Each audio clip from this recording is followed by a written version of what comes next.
All right, everyone, welcome back into another props video. Going to be touching on the top prop bets, mostly in NBA today, as well as a little bit of NHL and MLB. Let's go on and get into it. But first, as always, just a quick recap from the yesterday's bet slip of the day. We can see went 4 for 5. The real one big blemish that we had was Kawhi Leonard. This one was one that by the time I put out the video was up to like 55% chance to hit. It actually got bumped to 24. And then throughout the day, it was kind of going up and down. So it's kind of weird. I mentioned that, if this one got bumped, then you didn't want to really touch it. You could go with one of the other props. I gave kind of a secondary slip. That secondary slip did go 3 for 5. Kawhi Leonard was a part of it though, so it's not like he would have used that then. But all in all, good stuff. The Kevin Durant prop was there throughout the whole day. Same thing with the Grayson Allen prop. Those cashed pretty easily. Banchero as well. That one hit. That was one of the ones that was there throughout the day. Really got bumped later on in the day. And Ashton Matthews was there for most of the day as well. I mentioned if this hockey prop wasn't there, we could pivot to Trevor Moore for over 2.5 shots and goal end up game there. So really awesome day. And I believe there was 5 tacos available on the day yesterday for Halloween. And if you just did these 4 bets individually with each of those, you are already up. You're up at least $50 with the NFL taco left to go. So it felt good to bounce back. All right. So let's go ahead and get into today's bets. All right. So everyone, we have a massive slate today. I shouldn't say massive. It's a big slate though. Okay. Yesterday was kind of a 3-game slate, easy to kind of go through and break it down. And, a day that seemed like it was an extremely tight board. We kind of nailed each game. Looking at today, obviously it's going to be a little bit more difficult to do that because, just a bigger slate. Looking at the Portland Trailblazers versus the Detroit Pistons, we are going to see it is a 4.5 point spread in favor of the Pistons, who have been playing pretty well thus far this season, as opposed to the Portland Trailblazers, who have gotten off to a slow start. It is a 216 over and under, so a very low over and under.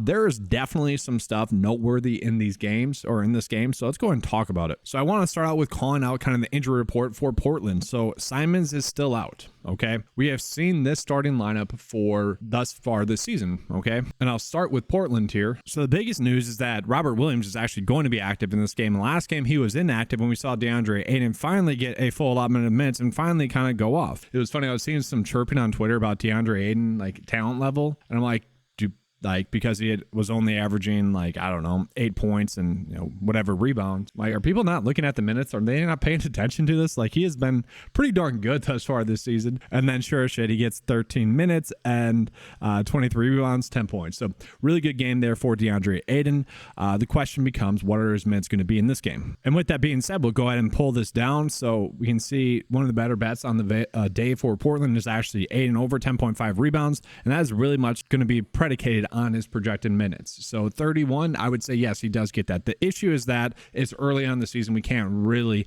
accurately say that those minutes are going to be there because in 2 games they haven't been, and those 2 games were blowouts. We saw this game is projected to stay close. And so real quickly, these are the best prop bets that we are currently getting. Scoot Henderson at 10.5 points is definitely intriguing to me. The thing with it is Scoot Henderson had a bad start to the season thus far. He just needs to settle in and really just play better. Honestly, he's just struggling with his shot right now. But if he's going to be someone that is going to consistently average around 12 shot attempts, 11 shot attempts, then yeah, you would imagine he'd be able to get over 10.5 points, especially against Detroit. So not a terrible one there. But for me, that's kind of it. You could do DeAndre Ayton for over points, rebounds, and assists. I think I would rather go with that one rather than the rebounds one because either way, we're betting on the minutes being there. But really, he's someone that to me should be able to average 1 point, rebound, and assist per minute. So if he does get 31 minutes, he should be able to get that over. From there, Jeremy Grant did have a better game, but I struggle with that one. Malcolm Brogdon continues to produce while getting limited minutes, and he's kind of I keep saying this, he's kind of currently their best player. I expect as the season progresses, we will see Simons step up into kind of that number 1 role. Ayton progress a little bit more. You'd hope Scoot Henderson maybe in year 3, which sounds weird to say, will be better than Brogdon. I like Brogdon a lot, just as an FYI, but he is kind of the issue though, is because he kind of takes away a lot of the usage for some of those younger players because he plays good basketball. So we go ahead and move on. We're going to move on into Detroit. And the biggest thing from last slate is I was wondering what the heck went on with Jalen Duren's minute, because Jalen Duren has been a stud thus far. I'm like, this is strange. And turns out he might have been injured in that game. Okay, so we'll pull up his minutes here for you.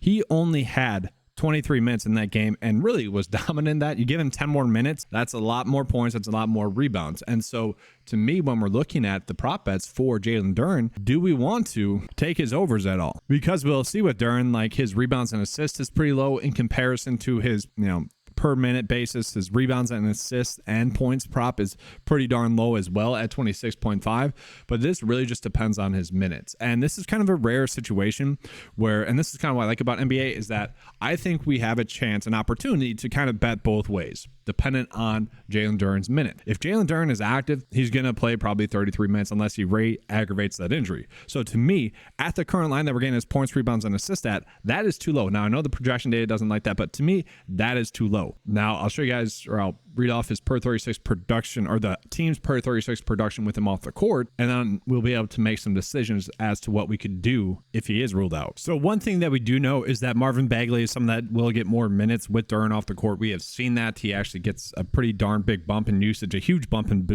usage. The question is, will they actually turn to him as much? Because you have Thompson, who really looked good last game. He's kind of looked really good thus far this season, dominating the blocks and steals department right now. He'd be someone that I think would just be locked into his minutes. Now this is a very small sample size going into the per 36 numbers, but I'll read off the per 36 numbers. So for Marvin Bagley, it is 24.3 points per 36, 11.6 rebounds, and 2.6 assists. I'm not saying he's going to get those minutes. And actually, I was wondering if we were getting any props so I could pull up his projected minutes. Let me head on over to Occupy Fantasy. We'll pull it up there. So yeah, right now he's only projected to get 16.6 minutes. So I would say if he is out, Duren's out, he would probably get 24 minutes. And we're not going to get any props for him just yet, just FYI.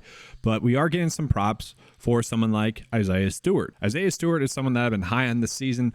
And, he's been good, especially point-wise. It's just kind of surprising that he hasn't really gotten that many blocks or steals thus far, and a little bit too turnover-prone thus far. Now, he is someone that only has 32 minutes total going into this, so his per 36 production it's not a true indication, but it is about 17 points, 8 rebounds, and 1 assist. So this number we can see instantly becomes a pretty good value. He's at about 25 rebounds and points with Duren off the court per 36. And then you add on about assists.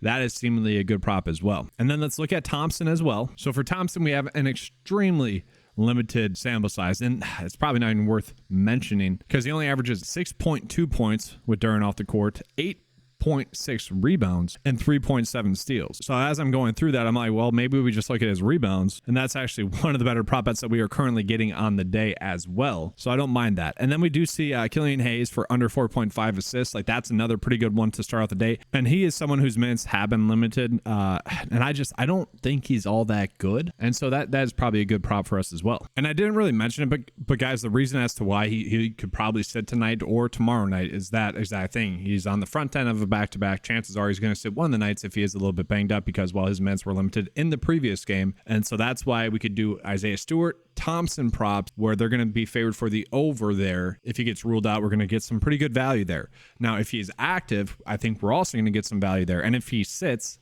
then it's a DNP.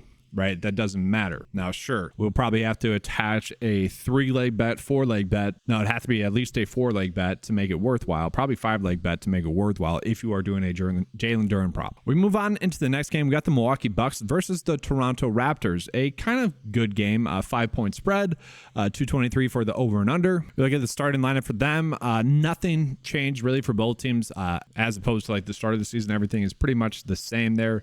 Chris Middleton is going to be active in this game. And the kind of issue the Bucks are having in terms of props is that it's kind of a feeling out stage. So I thought game one would be the kind of feel it out stage. Damian Lillard just went off in that game.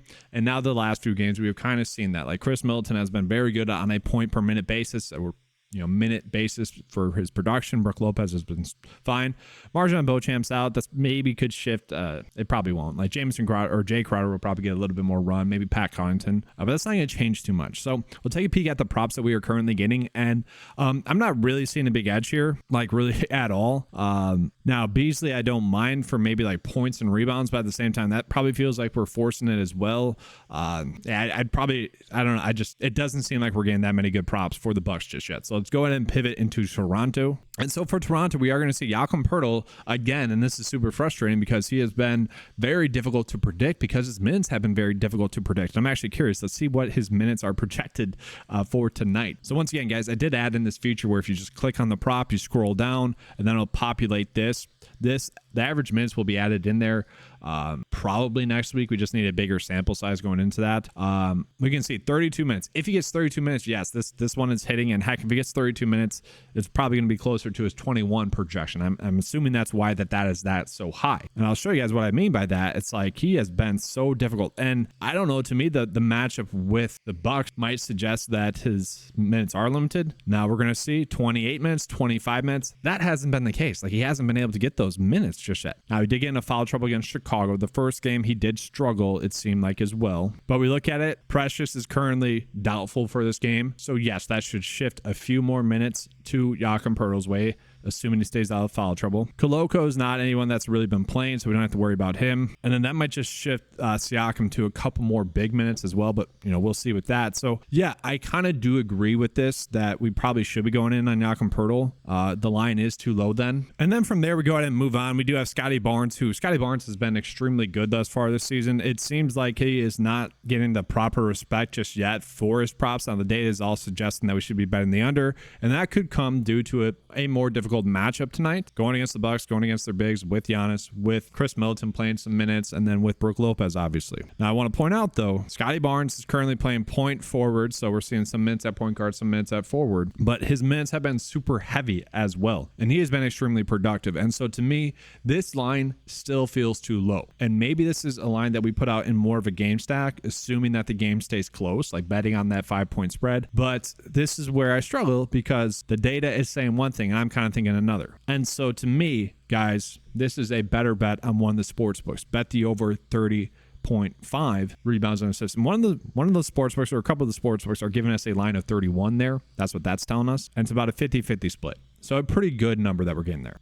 And then Dennis Schroeder, he is going to get some a better matchup in this one, seemingly going against Damian Lillard. And he is someone that has been getting shot attempts up. Now, they have been kind of dwindling down, as you would kind of expect. I don't think anyone was expecting him to kind of have this dominant role. But with a little bit better of a matchup, maybe gets a couple more shot attempts up, maybe a couple easier baskets. I wouldn't be banking on that one. So we're going to move on into the next game. Next game, we got Cleveland versus the New York Knicks. And so Cleveland was a team that it seemed like we should be betting the unders on. Donovan Mitchell was, he really, and I was kind of kicking myself for that one. He really went under, and I feel like a lot of people are actually favoring the over there because his line, I think, went up throughout the day, which was a little bit of a head scratcher.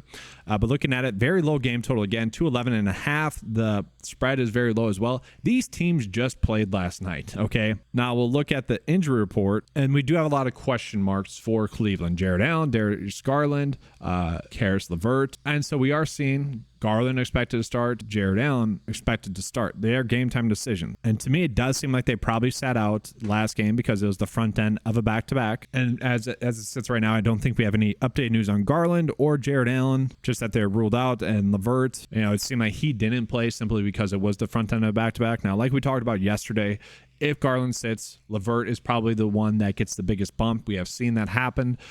If Allen sits, then Mobley gets a little bit of a bump, although he struggled last game. And then if Allen plays, then he definitely sees a little bit of a decrease in terms of consistency. Now, the production could still be there. We know that it's NBA, stuff happens. But in terms of consistently having a really good game for Evan Mobley, and I'll show you guys the stats thus far, like these numbers are not going to consistently be there on a per game basis with Jared Allen there. And I'll show you guys, I don't know if we're going to be, we're not getting any Cleveland props just yet, and that's going to be why. Too much injury related news, so they are waiting on that. So let's go ahead and move on into the other side of that. And then on the flip side of that, we currently aren't getting any New York Knicks props simply because of the injury situation for Cleveland, because that does change the whole dynamic of that game. So let's go on and move on into the next game. The next game is going to be the Pelicans versus the Thunder, which to me is going to be one of the more appealing games on the slate, because it's not only is it a close game in terms of spread, 3.5 points, but a decently high-scoring game at 227. We take a peek at the injury report. Do have some big injury news. Actually, never mind. I thought it was the other Jalen Williams. Never mind. So we are good to go. So the OKC Thunder starters are going to be all the same.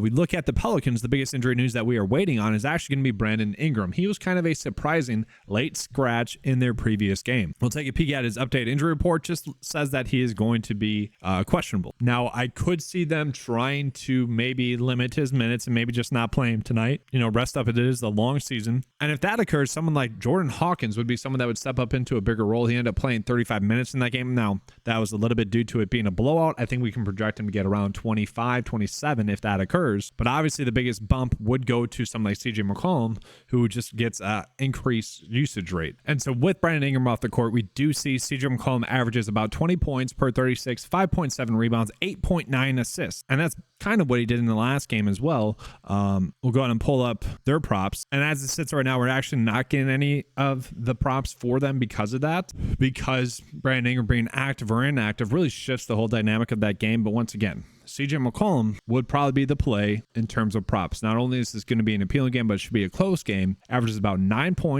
assists per 36 and 20 points, 5.7 rebounds. So honestly, if his line is going to be low again, like it was in the previous game, it was like 30.5, I think, for points, rebounds, and assists. Heck, if it's lower than 33.5 rebounds and assists, I would want to go points, rebounds, and assists. I would want to go the over there. Fantasy score is probably going to be a good one there as well. Not having many turnovers, has gotten some steals. That is pretty appealing to me. And so looking at OKC, we are getting some good props here. We got Chet Holmgren for over steals. That is seemingly a good one. We got Chet Holmgren for over points, rebounds, and assists. Another seemingly good one. And then Shai for over 10.5 rebounds and assists is another good one as well. And so to me, this kind of just seems like another game in which we do have a pretty good stacking opportunity for it because, well, it's just appealing in general.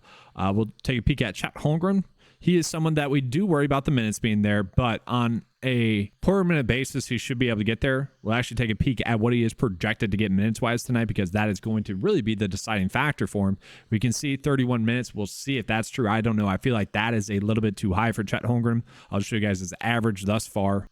And so to me, that's where I'm struggling. Now, he has had one game where that was the case, and that's really been their only close game, the only game that hasn't been a blowout, and he did get into foul trouble in the last game, then it blew out, so he didn't get kind of the additional run in that game. So if this game stays close, yeah, he should be able to get that over. We do see steals was one of the better ones. I don't know if I want to touch that. I think I'd rather go points, rebounds, and assists for him, but to me, once the Brandon Ingram news hits, we're going to get some pretty good stackability here. And then just looking at the other props that we have here, Josh Giddey was an extremely annoying points, rebounds, and assist prop in the last game because it was seemingly locked into hitting. Like, I believe this was on Monday night, and I'm watching football, or I'm watching the stats, watching football, and I remember just watching it, watching football or whatever. I took a peek at the stats. I'm like, all right, Josh Giddey, that one's hitting. That one's awesome. We're good to go. And then I turned on football for, I don't know, like a drive, and Josh Giddey made like 4 freaking layups in a row. Got like 8 points, and it was insane. I'm like, wow, that's like 4 straight possessions where he got like a layup, and I'm like, oh my goodness. And then he got the over pretty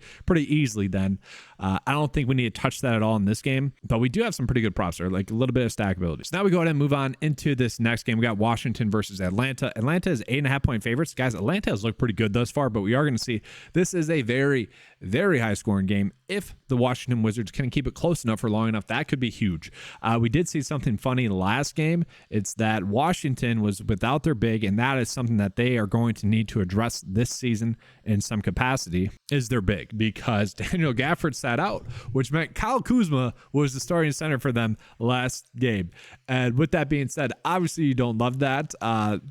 They got blown out, and that's not going to be anything that leads them to success. And looking at it, guys, is probably the worst team in the league, right?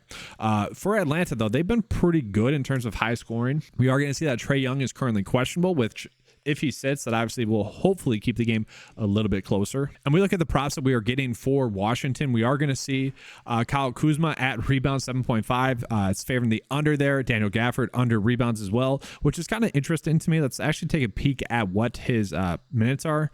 29. If he gets 29 minutes, no, he's going to get over 6.5 rebounds. So really, that's just a case of A, will he be active? B, will the game stay close? And C, will he stay out of foul trouble? All those factors matter in this, but I will say I do like the over. But once again, this is a much better bet on one of the sports books where the under is being heavily favored there, guys. And so to me, if you are someone that plays on, DraftKings, FanDuel, look for the 6.5, bet the over there. I think that's the better approach than to pair it with a slip on PrizePicks. For someone that might be confused, we always want to make the best percent likelihood bets that we can on PrizePicks, guys. So to bet the over here when the day is telling us to bet the under, that's just not a good long-term profitable approach. You're going to lose money in the long term doing that. You can, sure, if you have a 5 slip bet that you want to put in there and make it a a six slip bet and maybe you like this bet, you can do that in one-off situations, but the more times you do that in the long term, it's not going to pay off. So that's a better bet, I think, on one of the sports books. From there, we got Tyus Jones for over points and rebounds. That's not a terrible one. Tyus Jones has been someone that has kind of been locked into his role. 11 points, 14 points, 16 points. That's all great. Rebounds have kind of been there as well. And so we can see it's probably going to be tight, but I would be favoring the over here as well, especially in a game that is projected to be pretty darn high scoring. And I was hoping that we would get more over bets so we could potentially be having a little bit of a stacking opportunity. We're not exactly seeing that. Maybe Poole for rebounds and assists. Guys, have you guys seen Jordan Poole play thus far this season? It has been annoying. It's like, play basketball. Stop trying to like look good. It's just annoying. He's like trying to show off too much and it's just look bad. He's trying to be Curry 2.0 pretty much. It's just like, all right, play some basketball. Once you start playing well, really well, once you're an all-star caliber, maybe you can do that stuff. But he's not even close to being all-star caliber at this point. We do see Kyle Kuzma over points, rebounds, and assists. We could include that in a game stack. Same thing with Tyus Jones there. Like, I do like to potentially game stack this game, and I probably would just be running out those two for over points, rebounds, and assists. We'll go ahead and take a peek at the flip side of this. Now, we probably won't be getting any props. I haven't looked just yet because of the Trae Young news. Oh, we are. Okay, so Vegas must be expecting Trae Young to play. Very interesting there. And I don't know, like, will he get his full minutes too? Like, are we locked into that? Obviously, he would change kind of the whole dynamic of how this game would play out. I think Washington, the stacks for them would become much more appealing. And obviously, DeJounte Murray becomes a better play in general. And I know that Trae Young is expected to play, but I'll just give you guys the per 36 production if he were to sit. And I'm going to look at last year because I think it's going to be a better sample size for us, especially for like DeJounte Murray, who would really be the biggest beneficiary there. Looking at it, Murray had the most minutes out of anyone with Trae Young off the court.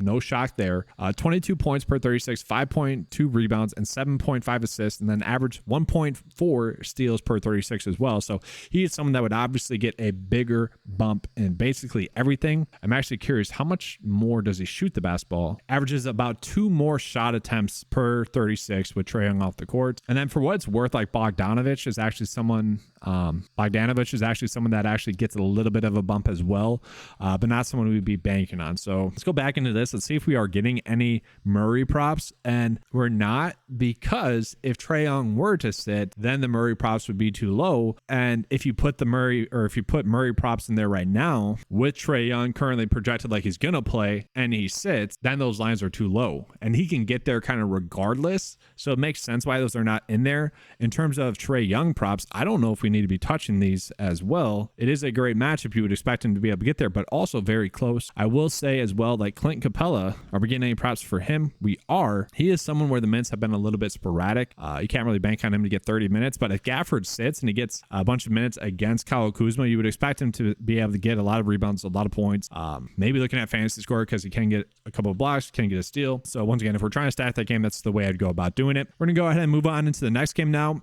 The Pacers versus the Celtics, a game that's projected to be a blowout. Pacers are 12.5 point dogs. So typically speaking, I like to stay away from these just because it gets harder to predict. You don't know where the minutes are going to go. You don't know when the blowout's going to occur. Like if this occurs throughout the whole game and it's never close, then we see the starters get a lot less minutes. You see backups get more minutes.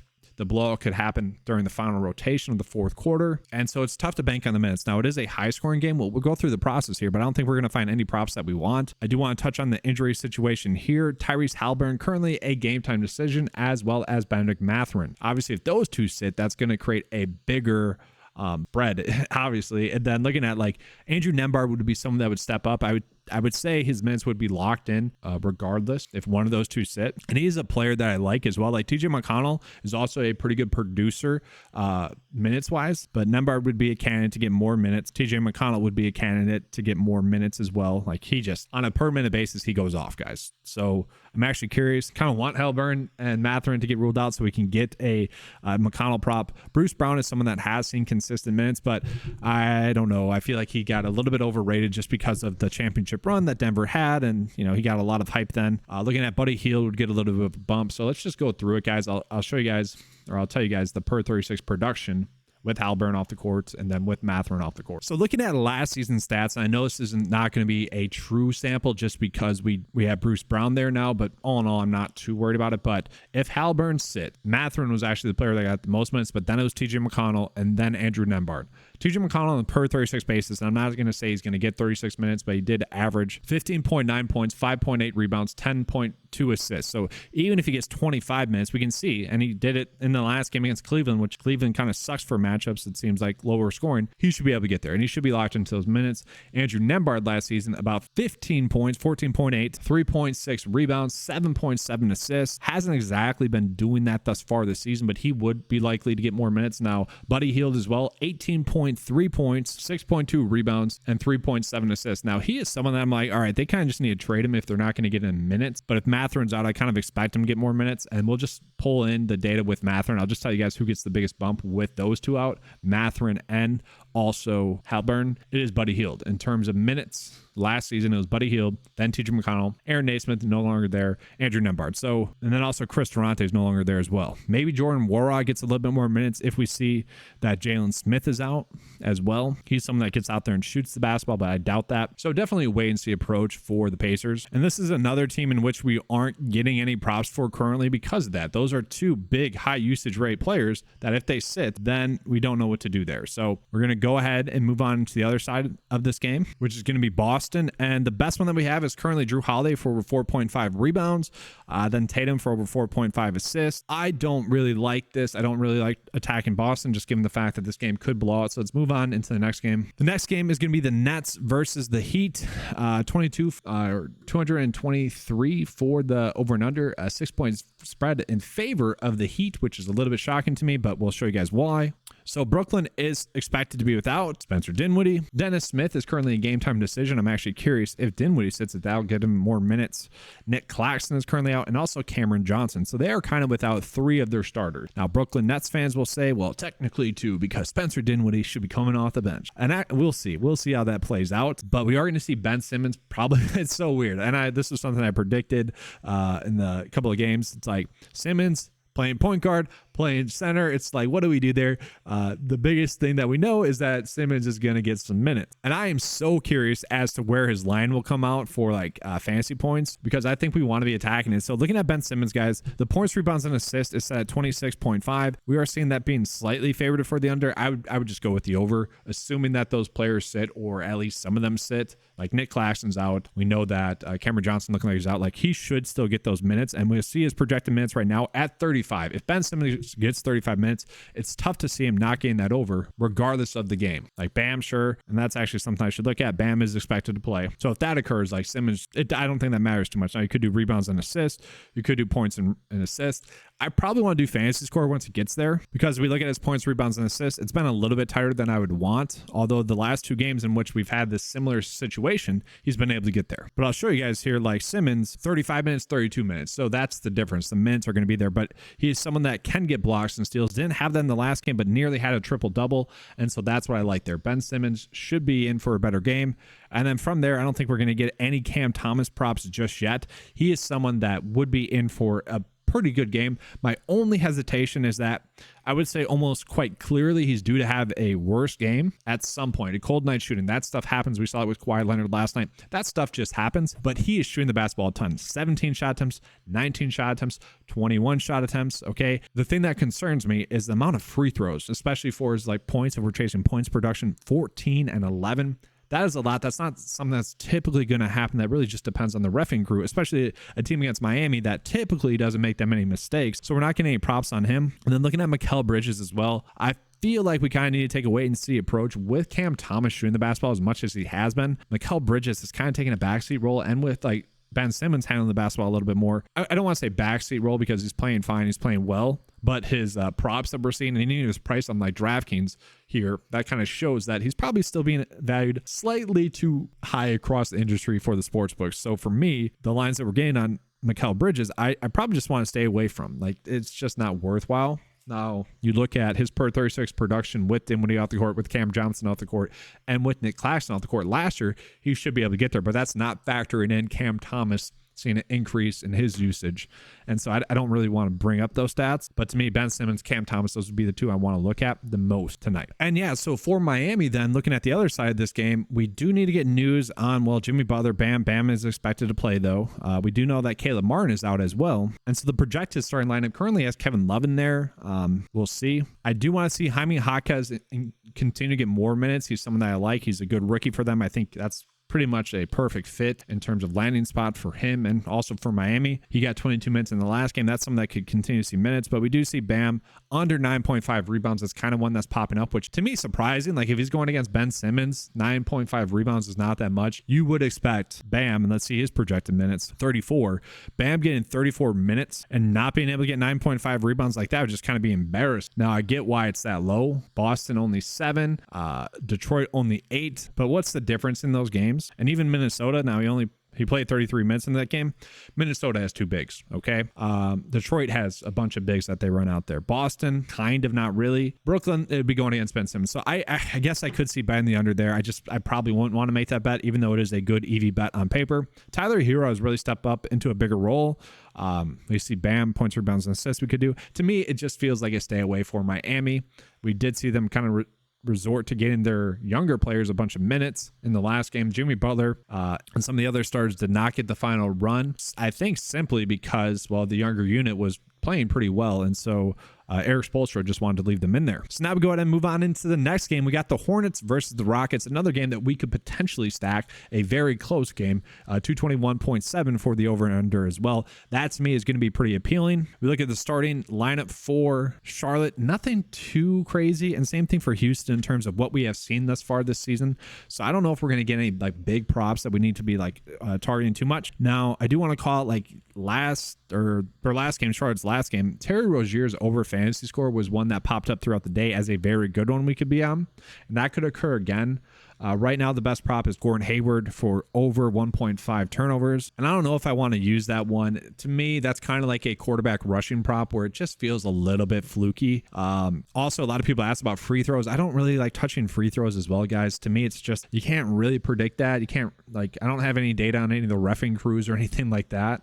So I really don't like to touch that, especially right now where, you know, maybe certain bigs get into foul trouble or more susceptible to getting fouls on like a player driving. I feel like it's too early in the season for that. LaMelo Ball assist 5, or it's at 8. Very interesting. The projection data has at 7.5. I don't know. I feel like this one is probably going to be a push. Gordon Hayward has been someone that has been productive just in general though. 8.5 for his rebounds and assists to me is a little bit too low. Now, do I want to touch that? Probably not. Last game, he didn't get a single rebound, but prior to that, had been doing pretty well. He did struggle in the last game as well as his worst game thus far. I don't know if I want to touch anything here. I do want to say PJ Washington, I do like. The minutes have been there for him. If he's going to continue to get around 32 to 35 minutes in games that are close, like this one is projected to get, I think he's going to have a good game. Like, he did shoot the basketball really well and has been shooting the basketball really well thus far this season, but not exactly from 3-ball range. He hasn't had a good night shooting from 3-ball range. So to me, the points could actually go up a little bit there. And so I know the data is not going to agree with me too much, but if he's going to get 35 minutes in this matchup against Houston, to me, 21.5 rebounds and assists is a little bit too low. And so that's when I'll probably be going in on. Now we'll switch it and we'll get into Houston. So for Houston, we're going to see Fred VanVleet for over or under 1.5 steals. Yeah, I don't know if I want to touch that. Sengun over points, rebounds, and assists at 32.5. You know, Mark Williams can make a lot of blocks. I'm not too worried about him defensively. Same thing with PJ Washington. Like, they're not the biggest defensive presence. And I just want to pull up his minutes. So Sengun 33. This game against the Spurs was an OT game. He got 41 minutes and then 28. That game was a blowout though against Orlando. I would say we could get there. So 19 points, 26, 31 there against Golden State. Maybe a little bit of an easier matchup against Charlotte. You would expect him to get a little bit more rebounds. I'm actually curious. Let's take a peek at what his rebounds prop is, because that might be the way. Nope, 10. Okay, that's too high.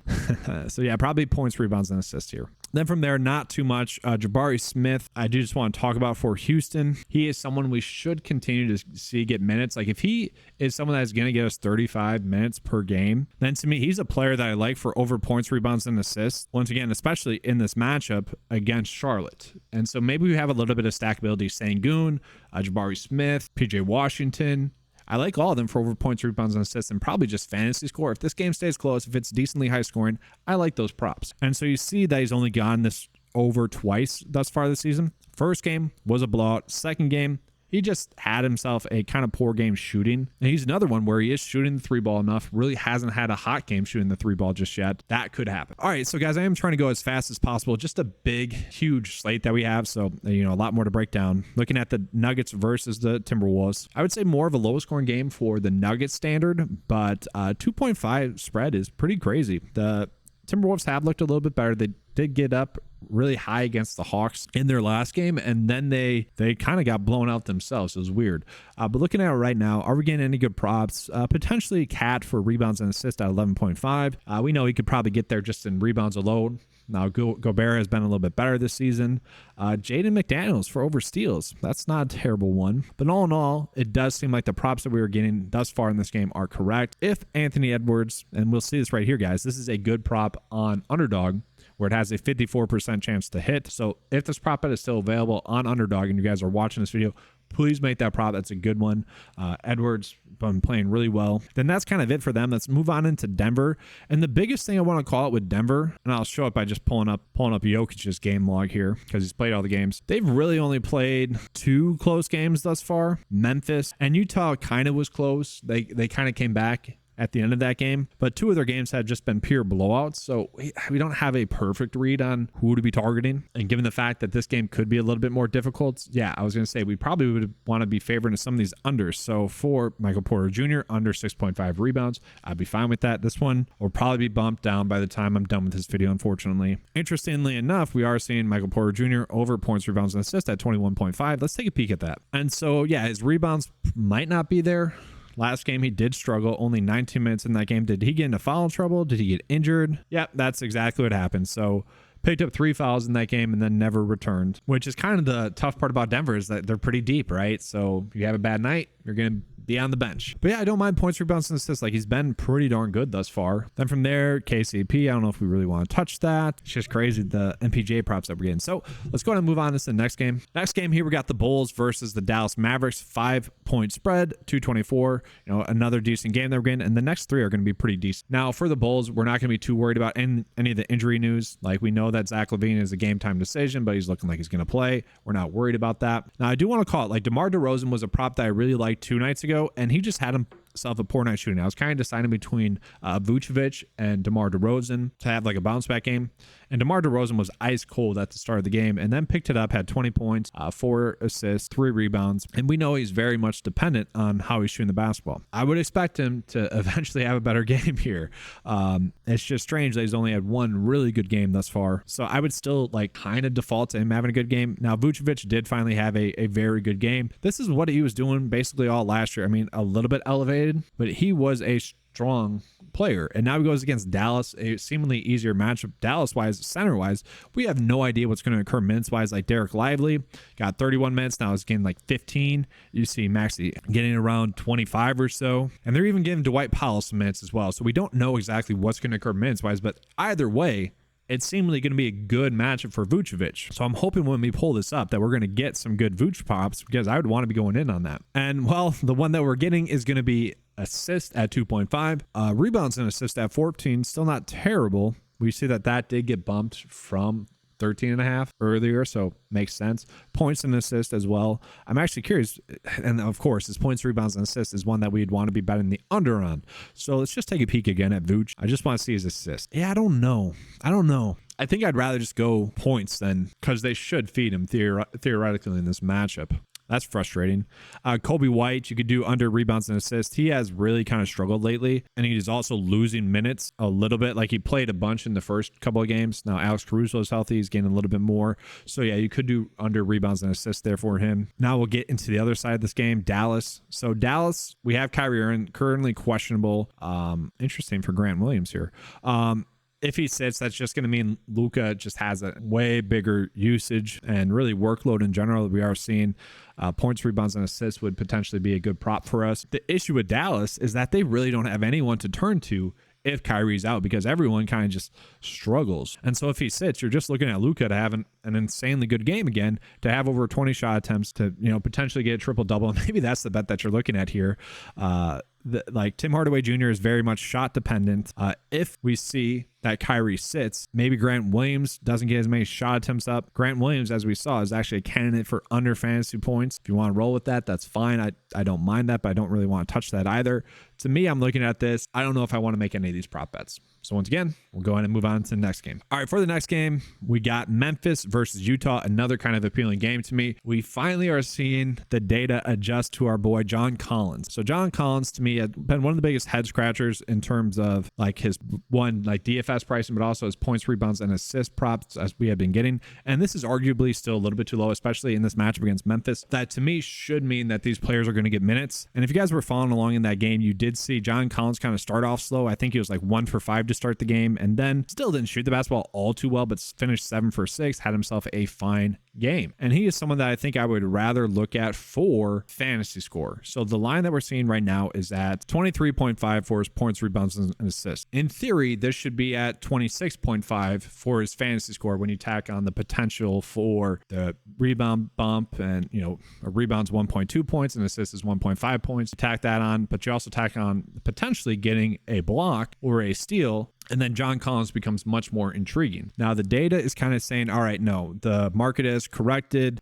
Vegas doesn't think he's going to have a good game. But all in all, we are still getting about a 52% likelihood for him to get the over here. And so not terrible. We can see projected at 32 minutes. Like, that should continue. But I think the better bet will be the fantasy score prop once it is made available. Looking at Jordan Clarkson for over rebounds and assists is seemingly a good one at 8.5.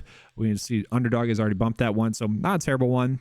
Then from there, I feel like we'd be forcing in some bets like Lauri Markkanen. I do expect to have a good game, but that's more or less a game stack play. And now with Memphis, someone that has been annoying has been Jaren Jackson Jr. And really this whole squad, they've been a little bit too inconsistent for me to trust. Like, Jaren Jackson should be able to go off in this game. Like, we would expect that. He struggled in the first 2 games shooting wise. I shouldn't say that exactly, but just like getting shot attempts up, that was very low, especially compared to last year, where last game against Dallas. And once again, this kind of tells us why I like Vucevic a little bit, because he had his most shot attempts last game against Dallas, right? So just another point there. But he is someone that I would expect to have a good game, but I would rather this is a game stack. Like, if you're looking at Jaren Jackson for over 30.5 points, rebounds, and assists, you're looking at it in terms of a game stack. And I think that is a stackable game, okay?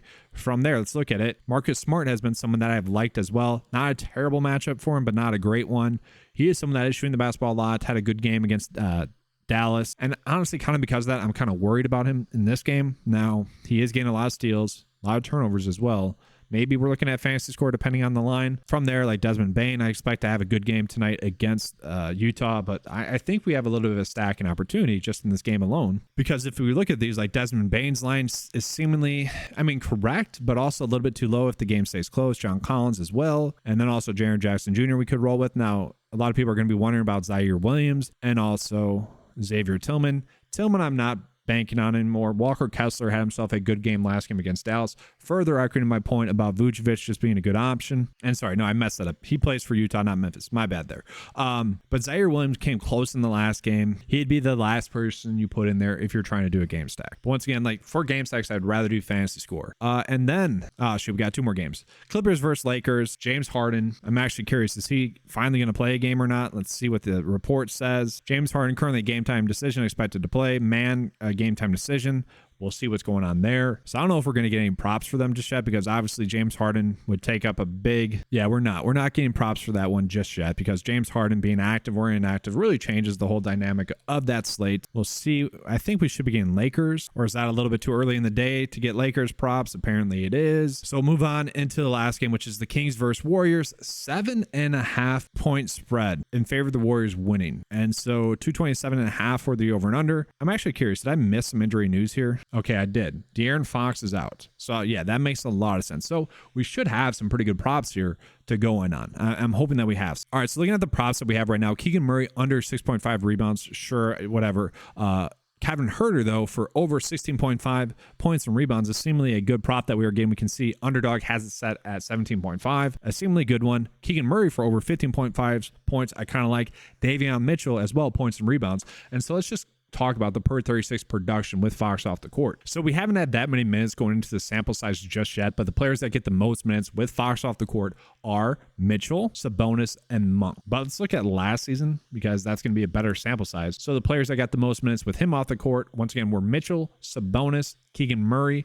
And that part of that is due to them kind of splitting the minutes. Like when Fox is off the court after the start of the game, like Sabonis stays on the court and vice versa. And then they close out the game together. So like that does make sense. It's not like because Fox is out, Sabonis is getting more minutes. It's just like that's how they work out with their rotation. The player that we do see get more minutes is going to be Mitchell. So he is someone that's, only about 16 minutes per game. And I'm actually curious, what is he projected to get minutes wise? We'll see. 30 minutes. So if he gets 30 minutes, he should be able to get there. I'll show you guys this, or I'll tell you guys his per 36 production. 11.4 points, 2.7 rebounds, 5 assists. So this line for points and rebounds seemingly should be at 14 based off of last year's data. And so we are gaining a pretty good edge. And the nice thing about this, if the game blows out, he is someone that still should get his minutes theoretically. Look at Keegan Murray last year. We see points, rebounds, and assists. This might be the way to go because his per 36 production last year with Fox off the court was 15.6 points, 5.9 rebounds. So let's just round up to 6 there. So 21 for just points and rebounds. Then you tack on, only 1.8 assists. So about 23.5. What's the line at? 23.5. Maybe not then. He has stepped up into a bigger role this year though, as compared to last year. More minutes, more shot attempts up, and he's been one of the players that's popping up on my TikTok and Twitter feed and Instagram a little bit as well, where the head coach is calling a timeout to get him off the court because he's not pulling 3-ball attempts when he's open. It's kind of funny there, but yeah, I think I would agree with that. Those two for sure. Sabonis, just for what it's worth, guys. Sabonis last year averaged 20.7 points with Fox off the court, 12.6 rebounds, so we're at 32 there, and then 8 assists. So seemingly this line is correct. Would be able to get the over if the game stays close. If it doesn't, then we're expecting the under. So to me, Mitchell and Murray are the two best ones that we're getting. Do want to mention Kevin Huerter though, because we were getting a couple of props for him. So Kevin Huerter, we got projected to get around 30 minutes as well. Kevin Huerter, however, last year was about 6th on the depth chart in terms of minutes with Fox off the court. Now, if he gets 30 minutes, he should be able to get there because last year he averaged about 20 points per 36 with Fox off the court, 4 rebounds, and 4.1 assists. So the points and rebounds one is seemingly a pretty good one there. The thing with Huerter is very much shot dependent. Okay, you expect him to get maybe a couple more shots up in this game, a little bit higher usage. But I don't know, I maybe would rather just go, if we get points, rebounds, and assists, I'd rather go that. I think we can more bank on the rebounds being there than the assists. But really, it just depends on how he's shooting the basketball. If he's cold, not going to get there. If he's shooting it well, fine. But I don't mind doing like Kevin Huerter, Keegan Murray, and Davion Mitchell. I kind of like those ones. I think we have a good stack. And then lastly, Golden State. Long video. I apologize, but a lot of people appreciate it. And I think it is worthwhile to talk through it all. For me, for the most part, I'm probably just staying away from this game. We are seeing Kevon Looney for under 22.5 points and rebounds. That's really the only one I think is worthwhile to touch on. And the reason I think it's worthwhile to touch on is because at the beginning of the year, it seemed like they might be starting Draymond Green at the center spot, which theoretically would lead to less minutes for Kevon Looney. And like this line seemingly is too high then, if he's going to get, let's say, closer to 25 minutes. Now, we don't know for sure, and we also do know that Dario Saric is currently questionable. Saric is someone that has been getting minutes as well, and so if he is out, then that line for Looney is less appealing, but he's currently probable, so Looney we kind of expect to not get there. All right, so a lot of props there. I apologize. I do want to touch on some other sports here real quick, and I'll get into the bets of the day. So guys, we are getting a decent amount of NHL props. I did just look. This one did get bumped, but as we can see, the projection data didn't really love that. Then we're getting like all these other ones where it's points-based props or assist props. I don't love these too much, but we're getting a bunch that are about a 54% chance to hit in terms of their over or respective under. So not terrible there. We'll see if we have any good hitting fantasy score props. And what would you know it? Corey Seager over 7.5 for his hitting fantasy score is seemingly a good one. I worry about that, guys. He has been extremely hot.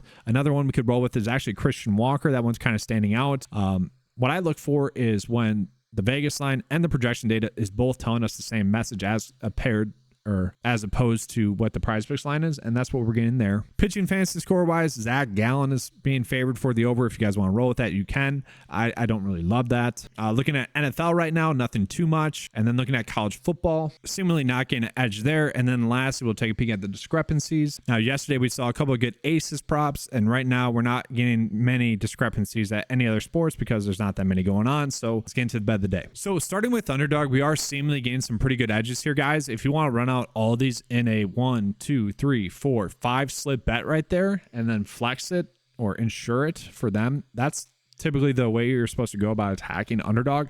I'm fine with that. That's what I would roll with right now.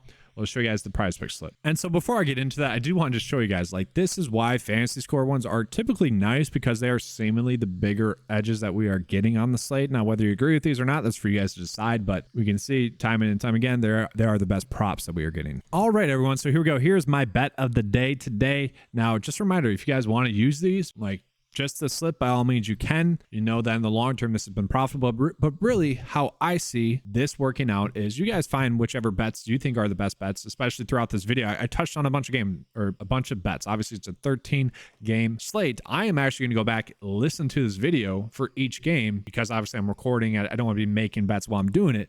I'm going to go ahead and literally do the game stack bets that I recommended. Okay. But looking at it right now, these are the best ones that I personally see on this slate. Chet Holmgren, just betting on him getting minutes in this game. Hopefully he doesn't get into foul trouble or anything like that. Hopefully this game stays close enough for long enough. I will say probably a better option for fantasy score. Have no idea where that'll be though, because he has had so many blocks and steals that tough to say where that line is going to come out to. Keegan Murray, he is expected to get a bump with Fox off the court, but really the biggest bump is expected to go to Davion Mitchell, who is supposed to see his minutes go from like 16 to 30 in this game. Now, I will say if one of those two don't get it, it's either A, the game really blow out too fast, or B, Kevin Huerter had himself a pretty good game. From there, I do like Vucevic in this game going against Dallas. You know, I do think this is going to be a good matchup for him. My worry is that I'm pivoting to him after being pretty high on DeMar DeRozan in the last game. And like I said, last game for the Bulls, I was like, all right, I think it's DeMar DeRozan, could be Vooch. If that flips, I'll be upset.